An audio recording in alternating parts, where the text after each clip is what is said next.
Olá, pessoal, boa noite. Estamos de volta aqui no nosso canal STF-STJ de Portas Abertas, transmitindo tanto pelo Instagram como pelo YouTube. Então, vocês, quem está me acompanhando no Instagram, às vezes vai me ver meio de lado assim, porque eu vou estar mais focado aqui na câmera do YouTube, tá bom? E vocês no YouTube aí já, né, pegando um pouquinho mais de frente. Então, vocês escolham aí o canal que vocês preferem acompanhar. No YouTube eu consigo fazer, de vez em quando, um compartilhamento de tela, tá bom? Então, o pessoal do Instagram, se quiser acompanhar o compartilhamento, quando for ler alguma coisa, um gráfico ou um memento, um precedente, vocês saibam que no YouTube, de vez em quando eu vou avisar, vai estar compartilhado, aí vocês podem acompanhar. É só mudar de canal se quiserem. E também depois o vídeo vai subir pro canal, então vocês podem também depois acompanhar tranquilamente, se quiser continuar no Instagram, não tem problema nenhum. Então, como vocês sabem, nosso canal aqui, ele visa o quê? Ajudar, né? É um canal feito, somos um grupo de operadores do direito, né? Eu sou Mário Trigo, tenho muitos anos aí já, uma carreira jurídica razoavelmente longa, né? Só na Procuradoria do DF são 20 anos. Fui assessor também no STJ por um período de 2 anos antes de ingressar na Procuradoria. Trabalhei também em assessorias no Tribunal de Justiça aqui no Distrito Federal. E tento o que com isso? Ao longo da carreira, vendo assim essa dificuldade de acesso aos tribunais superiores, sempre quis criar um canal para ajudar nossos colegas advogados aí espalhados ao longo do nosso imenso Brasil, né, para que trilhem um caminho mais seguro nos processos, especialmente quando chega aquela hora crucial no processo de se preparar um recurso especial, um recurso extraordinário, sempre lembrando que essa preparação já vem lá de trás, desde a petição inicial, mas que o caminho pode ser corrigido, sim, ao longo do processo, quanto antes, né, em relação ao questionamento, o que vai sendo debatido, discutido. Então, tudo isso a gente tem tratado aqui ao longo dessas lives, que a gente tem entrado diariamente, ainda não no horário específico, no mesmo horário, ainda queremos chegar lá, mas a gente vai aprendendo tudo, o canal é muito novo, então peço aí a compreensão de vocês, tá? Mas também, se não encontrar a live na hora aí, quiser um dia acompanhar, é só ir no canal que ele vai estar aberto e vão estar alguns vídeos lá para ajudar vocês. Bom, ontem a gente estava falando, vou seguir hoje, né, nesse tema, terminar o tema, tentar completar aí, conversar com vocês sobre o agravo, né? Aqui o título está As Armadilhas do Agravo em RESP-RE, que é aquele agravo do 1042, que antigamente, antes de 2010, era um agravo feito por instrumento, naquela época de processos físicos, né? Dava muito trabalho para os advogados. Eu lá, na época, eu estava atuando lá no STJ, na assessoria, e eu via o tanto de agravo, de recurso que morria ali no próprio instrumento, né? na deficiência do instrumento, na ausência de uma ou outra peça essencial, e que aí já não se examinava o mérito. Esses problemas, em relação à formação do instrumento e falta de peças, foram superados com a lei de 2010, que alterou o Código de Processo Civil e extinguiu o instrumento, passando a ser conhecido esse recurso como agravo nos próprios autos, e ele foi, né, essa sistemática veio ser consagrada no Código de Processo Civil de 2015, hoje ele é atualmente conhecido como agravo em RESP e agravo em RE. Então, ontem a gente falou o quê? O que eu já tinha falado aí para vocês, né? O que a gente já tinha conversado? A gente já tinha discutido sobre a hipótese de cabimento, né? Que é quando a hipótese de cabimento, o recurso é cabível quando contra aquela decisão do presidente ou do vice-presidente do tribunal de origem, né? Um TRF, um Tribunal de Justiça local, e que indefere o processamento do recurso especial ou extraordinário. Então, basicamente, ali, né, falei um pouquinho do juízo dúplice em relação ao recurso especial e ao recurso extraordinário, que é feito tanto no tribunal de origem, onde eles são interpostos, como pelo STJ e STF, né, ou no próprio recurso, quando o recurso sobe diretamente, né, o recurso extraordinário ou especial, ou via este agravo, o agravo em RESP e RE, né? Então, esse juízo duplo é exercido, mas no agravo em RESP-RS, vocês têm que lembrar que não há o exercício esse juízo duplo de admissibilidade, tá?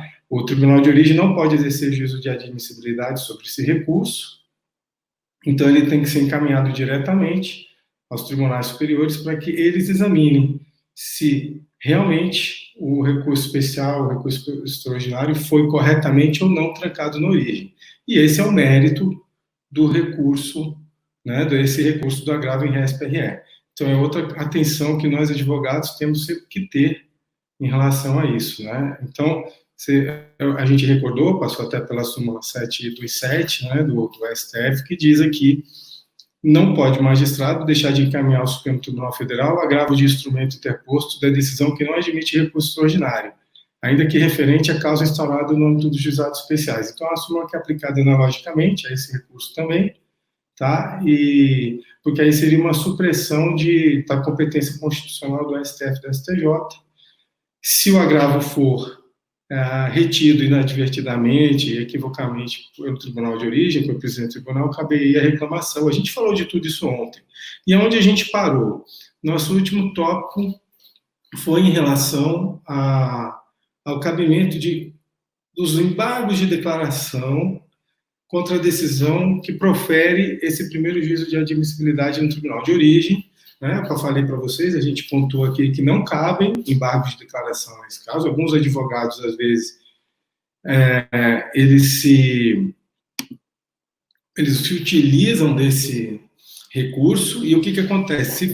Ficam extremamente prejudicados no processo, porque os tribunais não recebem, não admitem os embargos e esse recurso, como ele é descabido, ele não tem cabimento na lei e tudo, ele não suspende o prazo para o recurso correto, que é o agravo em RESP-RE. E aí o advogado acaba perdendo esse prazo, tá?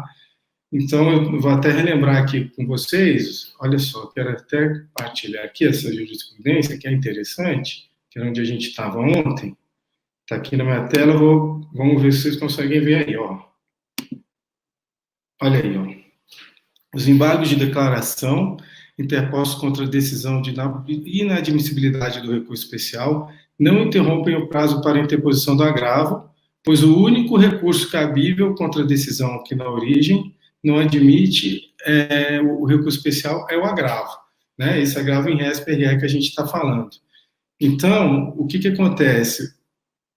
Esse é um erro grave, eles não admitem a fungibilidade e acaba que o advogado e a parte ficam sem acesso, não é, às instâncias superiores. Então, uma das dicas aqui, um dos pontos que eu quero deixar vocês muito atentos é esse, tá bom? Decisão de inadmissibilidade do recurso. Mesmo que a gente veja que nós, advogados, pensem, pô, tá omisso aqui, houve uma omissão, esquece embargo de declaração, vai direto com agravo em RE ou em RESP, conforme o caso, ou dois agravos, um para cada recurso que foi trancado, tá? Vocês têm que lembrar disso também. Se entrou com RE e entrou com RESP, naquela interposição simultânea, que é o que o código exige, no caso aí, tem que haver um agravo para cada um, no caso de indeferimento de ambos os recursos, tá? Não cabe só um agravo, não. Isso também já veio acontecer várias vezes, né? Quando estava no STJ. Então, a gente tem que tomar cuidado com isso também, tá bom, pessoal? Bom, seguindo aqui na nossa trilha, então, o que a gente tem aqui? Tem uma outra questãozinha. A gente vai ver que lá no caput do artigo 1042, tem uma ressalva na parte final. Eu vou colocar aqui para vocês, para ver se eu vou voltar aqui e ver se a gente lê junto isso daí. Ele tem uma ressalva na parte final dele, que diz o seguinte, que Nesse caso, no caso de quando a decisão o juízo de admissibilidade, essa decisão que tranca os recursos lá embaixo, ela é fundada na sistemática, né, em precedentes proferidos em recursos repetitivos ou em repercussão geral no Supremo, recursos repetitivos no STJ, quando o Tribunal de Justiça ou o TRF, Tribunal de Origem, ele encaixa ali, ele nega seguimento aos recursos porque diz, não, esse recurso já foi julgado na sistemática de recurso repetitivo ou na sistemática da repercussão geral, a decisão está de acordo com o que foi decidido por tribunais superiores, eu nego o seguimento ao recurso. Também nessa hipótese, aí não cabe o agravo, tá, do 1042, tá bom? Temos aqui acho que fica melhor para vocês lerem, né? Vamos lá, vamos ler junto aí, ó. Então, cabe agravo contra a decisão do presidente ou vice-presidente do tribunal recorrido que não admitir recurso extraordinário ou recurso especial. Salvo, então aí vem a exceção, tá? Então vem, ó, salvo quando fundada na aplicação de entendimento firmado em regime de repercussão geral ou no julgamento de recursos repetitivos. Então, o que acontece aí? Nesse caso aí, quando o tribunal ele nega seguimento com base nesses precedentes, nessa sistemática, não é cabível agravo em RES-PRE, tá? Não é cabível agravo em RES-PRE. Recurso cabível é um agravo interno, tá bom? Falando aqui para o pessoal que está no Instagram, boa noite, pessoal que está entrando aí. Então, cabe um agravo interno com um órgão colegiado do Tribunal de Origem. Esse órgão colegiado, a lei prevê que é um órgão colegiado, vai estar definido no regimento interno de cada tribunal, tá, pessoal? Aí a gente tem que olhar o regimento interno de cada tribunal para saber para onde vai ser encaminhado esse agravo interno, tá bom? Então, a gente tem que prestar atenção nisso aí, porque o que acontece? Já vi também muita gente errando, entrando com agravo em RES-PRE nessa situação. E aí o agravo nem é conhecido, tá? Ele chega lá no Supremo, no STJ, não é conhecido e não tem mais como reverter essa decisão. E o que acontece? A dúvida que fica, né? Se, entrando com esse agravo interno, e o agravo interno, o que vocês vão discutir? Qual vai ser o objeto desse recurso? Vai ser a distinção do caso em concreto ali, onde a gente está exercendo o direito de recorrer, dos paradigmas do Supremo Tribunal Federal ou do STJ. O objeto do recurso é esse. Então, outra coisa que eu sempre friso aqui, especialmente em tribunais superiores, tá, gente? Quando a gente está trabalhando nas instâncias ordinárias, essa exigência a regularidade formal dos recursos e o princípio da dialeticidade, que ele está ligado ao quê? A parte deve impugnar a decisão naquilo que ela o prejudica, tá? Esse é o princípio da dialeticidade. Então, tem que impugnar os fundamentos da decisão naqueles pontos em que eles prejudicam a parte recorrente. E isso vai se tornando cada vez mais rígido, esse princípio, essa exigência, quando se vai aos tribunais superiores, tá bom? Então, por exemplo, esse agravo, ainda estamos falando na instância ordinária, mas qual é o objeto dele? É a distinção entre o caso em concreto daqueles que o tribunal entendeu, aqueles paradigmas nos quais o tribunal entendeu que se encaixa. Só que aí tem outro problema. Essa previsão, ela foi feita no novo código, né? Essa previsão tinha também antes, mas essa previsão foi mantida aqui no novo código. O novo código ele não prevê nenhum recurso para os tribunais superiores quando esse agravo interno é julgado desprovido ou não é conhecido nos tribunais inferiores. E o que a gente pode fazer aí, tá? Que recurso que caberia?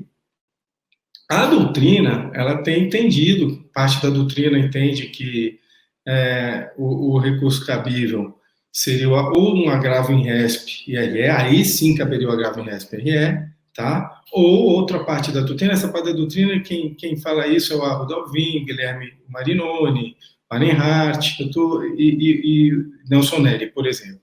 Tem uma outra parte da doutrina, Bruno Dantas, por exemplo, acha que o recurso cabível seria um outro recurso especial ou recurso extraordinário, conforme o caso. tá?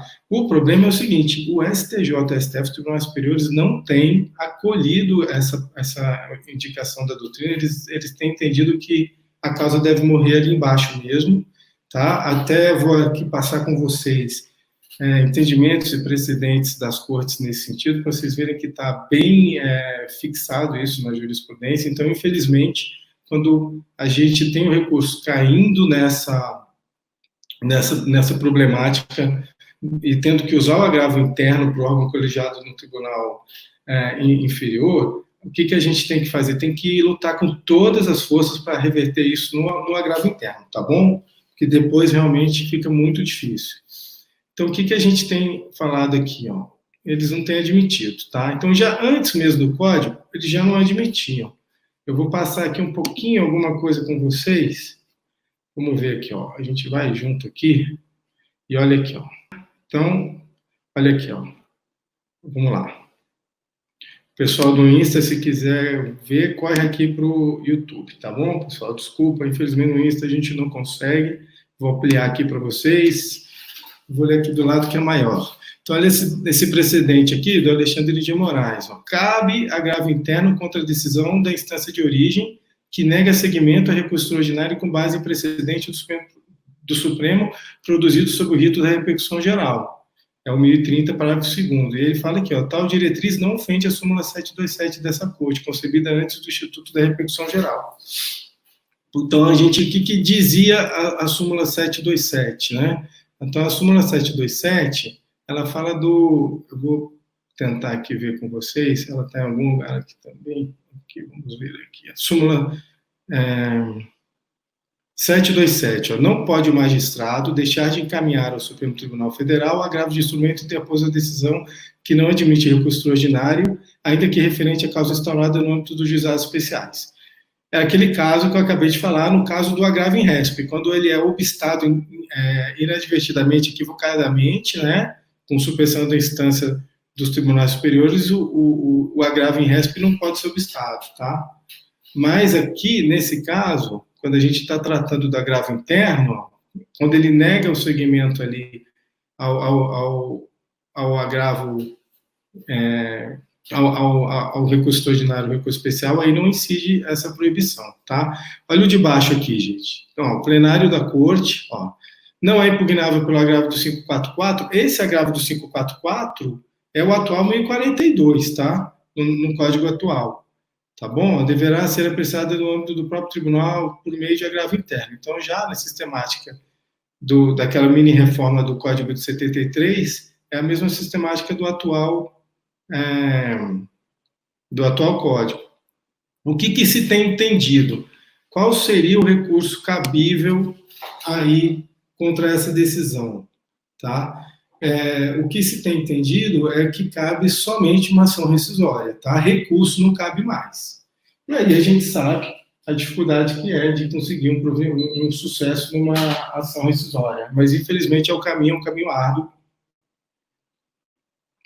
Então, por isso que eu digo que a gente tem que lutar com todas as forças nesse caso para conseguir o provimento no próprio agravo interno, tá? E o que acontece aqui, ó? Discutiu-se em relação à reclamação também, isso já no STJ, tá bom? E aí o STJ entendeu que caberia apenas a ação rescisória numa decisão que teve o voto da ministra Nancy Andrighi. E o que ela disse? Ela fez uma interpretação até em relação ao próprio processo legislativo, que havia no Código Novo essa previsão de cabimento da ação rescisória, mas foi retirado durante a vacatio legis. Então, realmente, o legislador não quis que coubesse a reclamação. Então, tem muito advogado usando reclamação aí nesse caso, mas as reclamações não têm tido sucesso nenhum. Eu quero passar depois aqui com vocês, ó, ela falando aqui, ó, essa parte aqui, que é muito interessante, e eu vou colocar aqui para vocês essa parte. Aqui, ó, da modificação legislativa. Então, o que a gente tem aqui? Vejam. Olha aí, ó. Então, a ministra Andrighi, em sua redação original, o inciso 4º, né, 4 do artigo 988 do CPC, previa o cabimento da reclamação para garantir a observância do enunciado de súmula vinculante de precedente proferido em julgamento de casos repetitivos ou incidente de assunção de competência. antes mesmo da entrada em vigor do CPC. A Lei 13.256, 2016, alterou a redação, excluindo os casos repetitivos das hipóteses de cabimento da reclamação. Então, ela vem aqui, ó, ela entendeu, então, e foi por maioria essa decisão, que é inadmissível a reclamação proposta para garantir a observância de acordo de recurso especial repetitivo, mas apenas quando não esgotadas as instâncias ordinárias. Então, o que que acontece? A gente tem aqui, ó, qual a intenção do legislador? Não sobrecarregar o STJ e o STF. Por que isso aí, pessoal? Porque se coubesse reclamação nesses casos, de cada agravo interno que fosse negado provimento ou não conhecido, o advogado, a parte ia entrar com uma reclamação nos tribunais superiores, ia ser a mesma coisa, não ia ter finalidade a lei, tá? Ela não ia atingir o fim dela, que era tirar essa sobrecarga dos tribunais superiores. Mas o que a doutrina diz aí, que é muito interessante?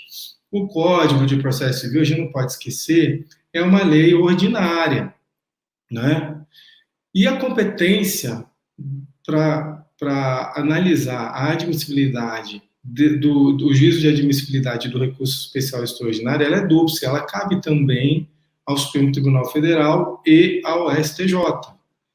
E essa competência é exercida também no momento do agravo em RES-PRE, porque ele vai contra exatamente o juízo de admissibilidade lá embaixo, né, no Tribunal de Origem. Então, o que a doutrina entende? Que isso é uma supressão inconstitucional da competência dos tribunais superiores, né, as Cortes Supremas, no caso aqui da gente, do nosso canal, a gente está tratando da STJ e STF. Então, o que acontece? Seria aí o caso de se discutir a constitucionalidade desses artigos do Código de Processo Civil, tá?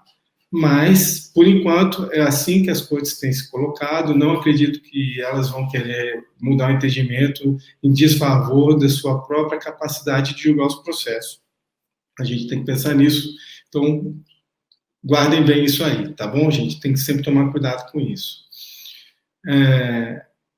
Tem que lembrar também, ó, que se a gente usar o artigo 1042, o agravo em RES-PRE, no lugar do agravo interno que está previsto no 1021 nessa hipótese, não cabe aí, eles não aplicam o princípio da fungibilidade recursal, tá?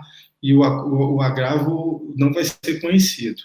Então, tem até uma súmula aqui, ó, 322 do STF, bom, já é mais antiga, mas está aqui, ó, não terá seguimento pedido ou recurso dirigido ao Supremo Tribunal Federal quando manifestamente incabível, que aí é esse o caso, é o recurso manifestamente incabível, tá?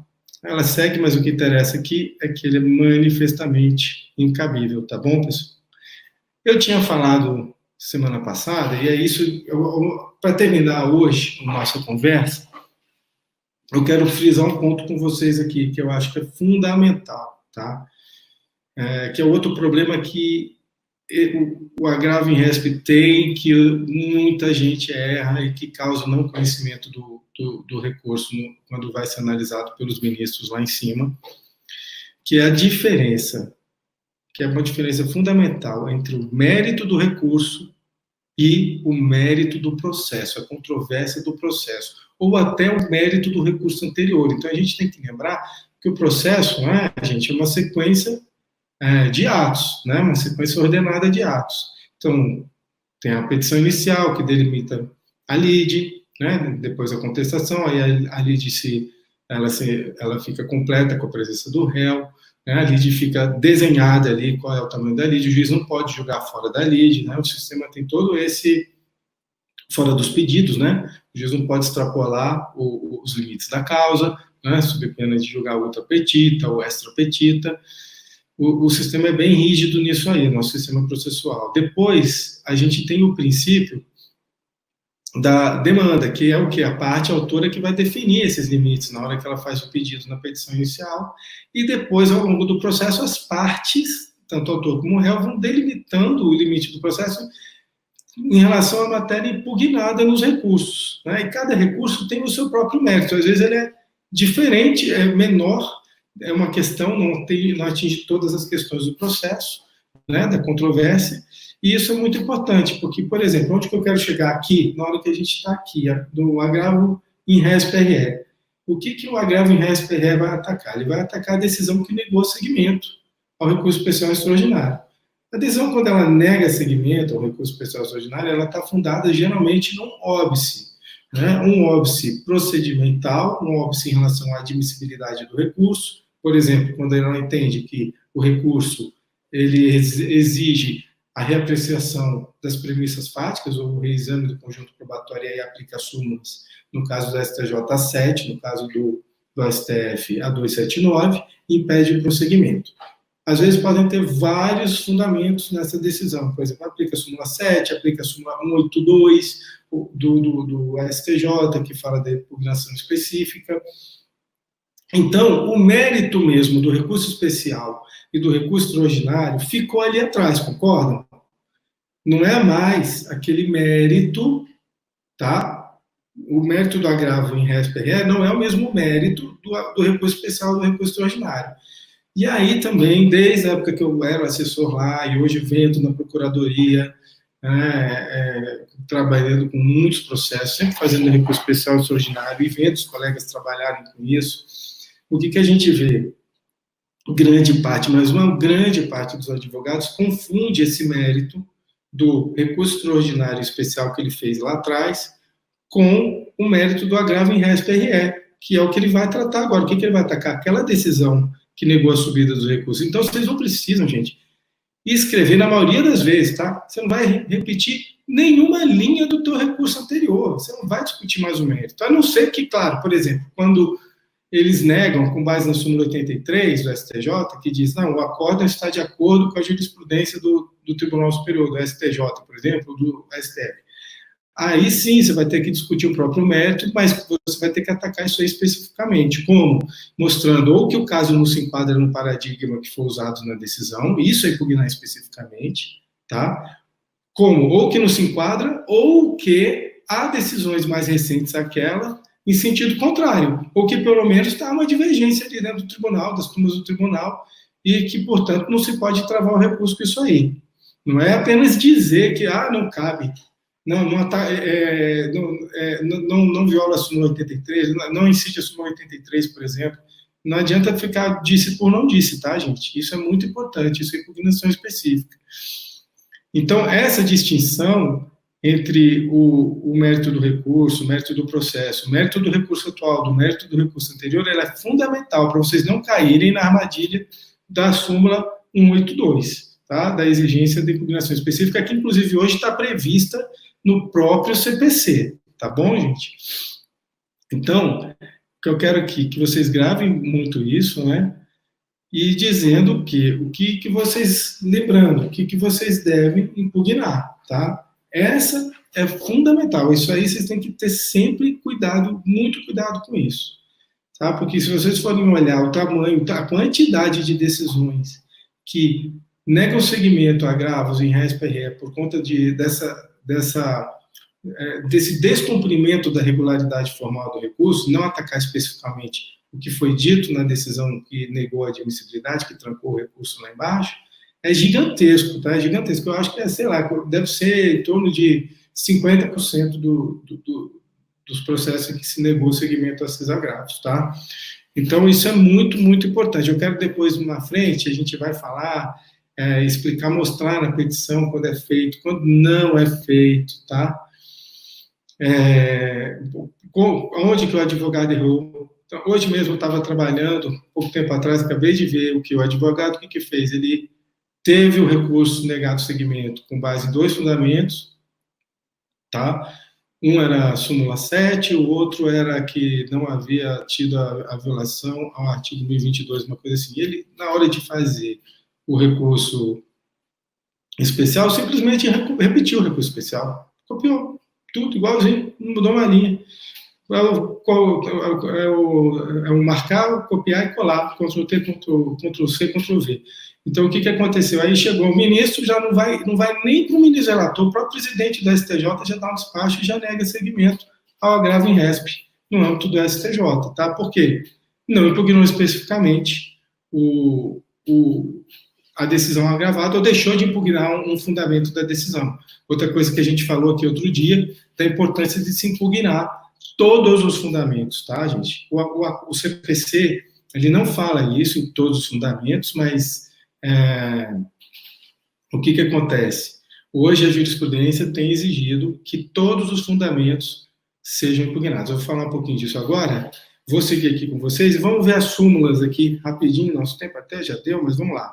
Eu quero aqui falar com vocês sobre isso aqui, então, essas súmulas. Vamos ver aqui, ó. As súmulas que estão afetadas aqui ao nosso tema, né? E eu vou passar aqui para vocês, olha aí, ó. Quem está no YouTube está acompanhando, tá bom? O pessoal do Instagram pode ficar no Instagram, os dois, se quiser, ou vai para lá depois, assiste a gravação. Então, o que a gente tem aqui?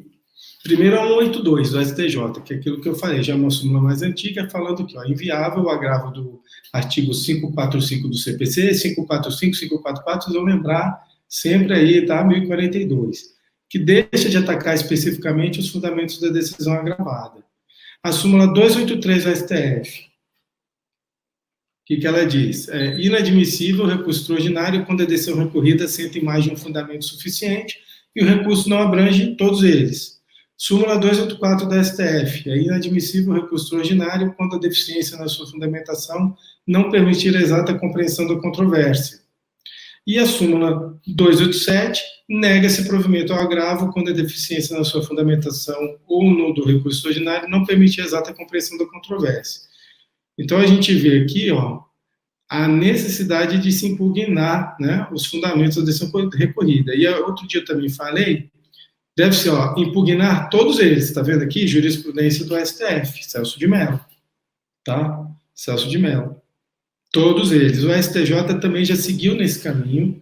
O STJ colocou, inclusive, no próprio regimento interno dele, a palavra todos, que não existe nem na lei. No CPC fala impugnar os fundamentos, impugnação específica. O STJ, no regimento interno, já foi mais além. Eu acho que não deveria, mas eles têm usado isso, eles mandam, e a gente obedece, né? Aqui, essa parte da impugnação específica, o que acontece? Tem a previsão no nosso código, né?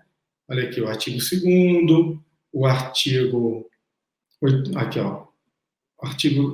Artigos antigos, né? Que a sentença podia ser impugnada no todo ou em parte, né? O artigo 505 do Código Antigo. Então, esses artigos aí, todos eles permitiam a interposição de um recurso parcial. E isso é permitido, gente, mas nas instâncias ordinárias, tá? Chegou no STJ e no STF, o que você alegou ali no teu recurso especial, por exemplo, como é ter um recurso especial, o que você alegou ali no recurso especial e que foi deferido, né, levou seguimento por conta de 1, 2 ou 3 fundamentos, você vai ter que discutir todos os fundamentos da decisão agravada. Vai ter que rebater um por um. Se deixar de rebater um, teu agravo em respe, ou no caso, agravo em ré, não vai prosperar, não vai ser conhecido, tá bom, pessoal? Isso aí vocês têm que ter em mente, muito importante, tá? E aí, essa necessidade da impugnação específica, depois vocês podem conferir aqui, ó, regimento interno da STJ, ele fala, ó, quem não tiver impugnar, ó, não conhecer, são atribuições do presidente antes da distribuição, isso não é STJ, que é o que eu falei, do presidente, não passa nem do presidente.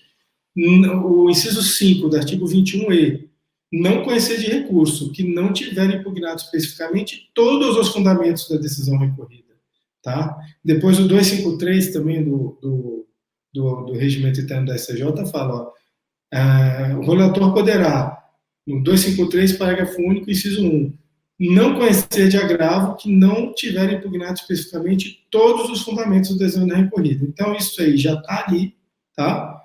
Na lei, no CPC, exige a fundamentação específica, que também não era assim tão claro antes disso, tá bom? E o interessante aqui, que eu queria só terminar com vocês e tentar explicar, botar isso passar isso para vocês, assim, para a gente entender, que o STJ já decidiu diferentemente, ele fazia aquela distinção entre os capítulos da decisão e o fundamento, né, sobre cada capítulo, porque cada capítulo pode ter 1, 2, 3, 4 fundamentos. E aí o que se entendia, que a decisão, vou aqui passar para vocês, ó, que a decisão, aqui eu fiz um desenho aqui, vocês me perdoem, não sou um grande desenhista, mas vamos ver se eu consigo isso. Pronto, eu vou deixar aí no quadro para o pessoal que está no YouTube. Olha aqui, ó. Aí vocês vão ver o desenho aí, tá vendo? Ó, vou tentar explicar aqui para o pessoal do Insta. O que acontece, ó. Então, o que acontece? A decisão ela pode ser dividida em capítulos, todos nós sabemos disso. E cada capítulo pode ter um, dois ou três fundamentos, alguns fundamentos, né? São principais autônomos entre si e outros não. E o que o STJ entendeu já, né? Ele fez essa diferença entre capítulo decisório autônomo, como a gente está vendo ali, e fundamentos autônomos. Tem um precedente muito interessante, só que esse não tem mais sido um precedente, como é que eu digo assim, não tem mais sido muito aplicado, tá? Eles estão exigindo a impugnação de todos, teve uma decisão já da Corte Especial sobre isso aí, mas é interessante a gente entender a estrutura da decisão, tá? Isso vale lá para baixo, tá bom? Então, o que acontece? O STJ, o que a gente tem aqui, né? No agravo regimental, no agravo 1161. Eu vou ler aqui do lado, vou deixar na tela para vocês entenderem, vocês vão acompanhando a leitura, que vai ficar mais claro. Ó, considerando que houve impugnação aos fundamentos da decisão que inadmitiu o recurso especial, o não conhecimento do agravo constitui rigor excessivo, tá? Então, o que aconteceu aqui, ó? A impugnação aos fundamentos que não nunca, isso por quê? O que ele entende? Ó? O que não se coaduna com a orientação deste tribunal. Isso porque o óbice sumular relaciona-se a decisões que possuem diversos fundamentos, cada um suficiente para manter o entendimento adotado sobre determinado ponto da demanda. Então, vocês estão entendendo? Ele está falando da súmula 182, como é que ela deveria ser aplicada. De modo que, se a decisão óbice sumular, quando ele fala óbice sumular, é a súmula 182. Se a decisão possui capítulos autônomos, a parte vencida não está obrigada a recorrer de todos eles, importando apenas se naquilo que se recorreu, todos os fundamentos da decisão foram combatidos. Então, vocês olham aqui, ó, fundamento. Então, se você recorreu só do capítulo 1, você tem que atacar todos os fundamentos, tá? Principalmente os autônomos. O subordinado poderia até deixar passar nesse entendimento. Mas aí, o que eles entendem? Você tem que atacar todos para respeitar o princípio da impugnação específica. Só que hoje, o que o STJ entende?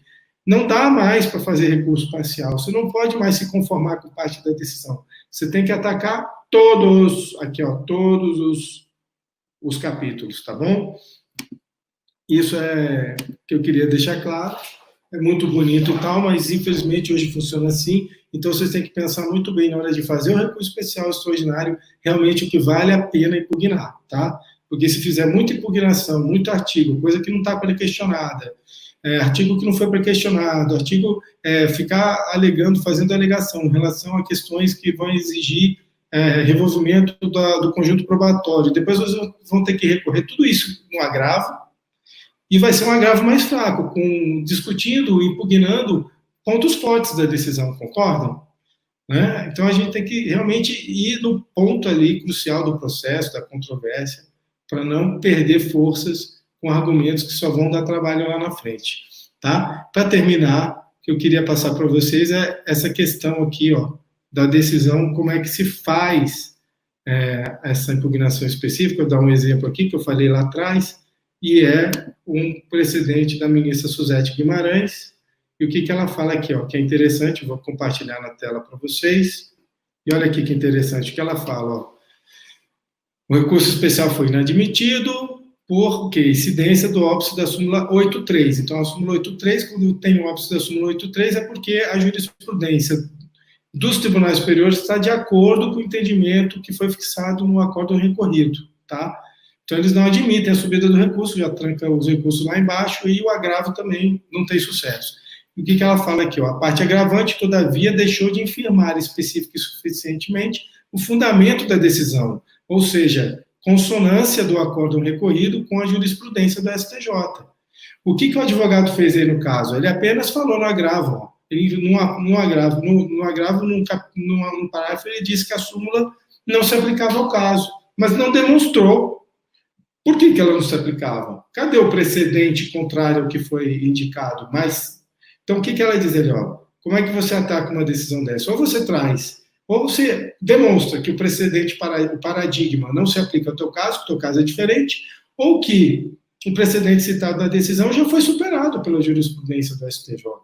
E eu ainda coloco até mais um, talvez que esse precedente citado na decisão agravada não é unânime no STJ, há decisões diferentes contemporâneas, por exemplo. Não há uma decisão do acordo especial ainda, tá? Então, isso, contudo, pode se trabalhar. Então, o que ela fala aqui, ó, de fato, fundamentada a decisão agravada no sentido de que o acordo recorrido está em sintonia com o atual entendimento do STJ, deveria a recorrente demonstrar que outra é a positivação do direito na jurisprudência do STJ, com a indicação, as razões do agravo, de precedentes contemporâneos ou supervenientes aos referidos na decisão agravada, que não ocorreu no caso. Então, espero ter passado aí para vocês hoje um pouquinho da sistemática, da prática e do caminho correto para se fazer um agravo em RESP, um agravo RE, tá? E tentando demonstrar especificamente, com muito cuidado, essa questão da impugnação específica, que é muito importante, porque hoje, como não há mais aquele problema, antigamente os tribunais matavam muito os recursos com a falta de peças, hoje não existe mais isso, então concentrou muito nessa súmula 182 aí, e no Supremo na deficiência da regularidade formal, as súmulas 283 e 284, tá bom, pessoal? Bom, espero que vocês tenham gostado. Amanhã, provavelmente, a gente vai continuar falando de agravo, mas aí do agravo interno, aqui encerrou o assunto. Espero vocês, espero que quem tenha entrado aí tenha gostado, compartilhem com seus amigos, deem um like e que assinem aí nosso canal, estejam sempre com a gente sempre vai estar trazendo aí novidades e tentando ajudar no trabalho nosso árduo e do dia a dia, operação do direito, nós advogados, tá bom? Então, tentando sempre que abrir as portas dos tribunais superiores, especialmente o STJ e o STF, para todos vocês. Hoje o nosso assunto foi super as armadilhas do agravo em RESP-RE. E é isso, pessoal. Boa noite e até a próxima.